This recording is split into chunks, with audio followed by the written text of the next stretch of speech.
prairies, like I remember a friend of mine, she went vegetarian and she said in like you should go out for dinner with her friends in Calgary, and it was like, yes for vegetarian. It was like, well, we have chicken, and it's like, no. The big cities aren't so bad. Yeah. Like Calgary and Edmonton are both super progressive in a way now, I think. Like they have much more going on. Yeah.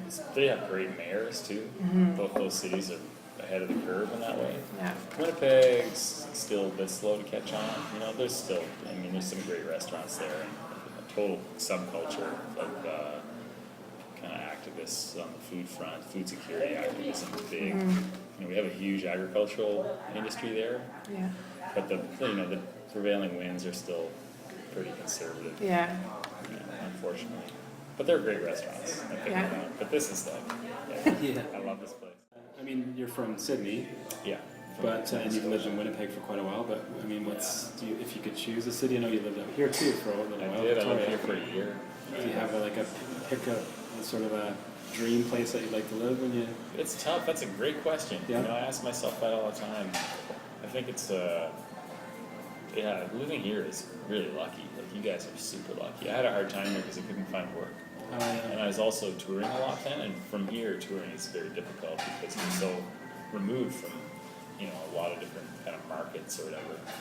But I can't imagine living in a prettier place than here in Canada. This is so gorgeous. Although I love Cape Breton too. I wish that I could live down on the East Coast. I have so much connection personally to the East Coast, but it's hard to find work there too. Yeah. And it's isolated in a different way. I wouldn't have picked Winnipeg. I don't know what possesses me to keep going back there, except that it's so easy, Yeah. I love it there. Like, it's a great city. It's so strange. It's the weirdest place. I'm obsessed with the differences between places. It's a good question. I could talk to you all day about that. Thank you. Yeah, that's great, man. This is nice. Is it hard on the road when you're vegetarian to get those good meals, or? It's pretty easy. Yeah, there's lots of it. we're always playing in bars that close to some other restaurants. Yeah. And stuff. We often shop at grocery stores too. We'll go to a Safeway or whatever and get vegetables, sandwiches, whatever. Yeah. It's pretty easy. We never have any problems eating. Nope. And it's been a long time actually since I've had a problem with touring. Like maybe 10 years ago, it was a bit tougher to find something that you liked. Yeah. Most places are good now.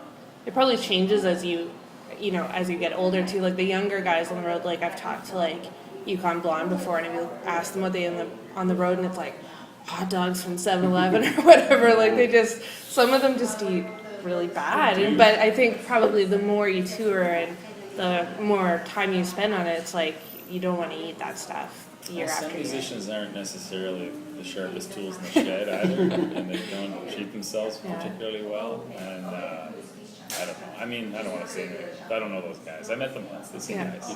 But I know I toured with this other band from Winnipeg, and they're great and really awesome people. But they would go to McDonald's all the time, and we were in Europe. And I was like, you guys are crazy. Like, why are we eating at Burger King after the show? We could go and get kebab or something really cool, you know? And finally, I took one of the players. They went to McDonald's, and there was like a kebab stand nearby. And I went and I got this phenomenal veggie, halloumi, right? Cheese, deep fried. It's so great. And the keyboard guy ordered himself some falafel or some, shawarma. It blew his mind. So after that, he was like, "We gotta go find more of this stuff," And he'd fight with them for me because I couldn't fight with them. I was the opening guy, the tag-along.